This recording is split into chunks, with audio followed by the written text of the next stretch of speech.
On November 1st, 2014, a vacant building at 313 North Madison Street in Rockford was previously used as a printing factory. It turned into an outdoor adventure store, and this weekend, Rocktown Adventures celebrates a decade in business. Their general manager says they wanted to have a store that complements the outdoor attractions in Rockford.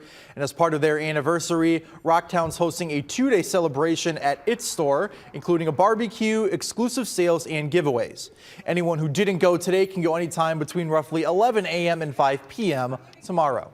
We've been able to use the outdoor recreation as a means for a healthier lifestyle. People maybe didn't connect those dots. They think that of health or wellness, I need to be in a gym or in spandex or what have you. But the outdoors is the best gym there is.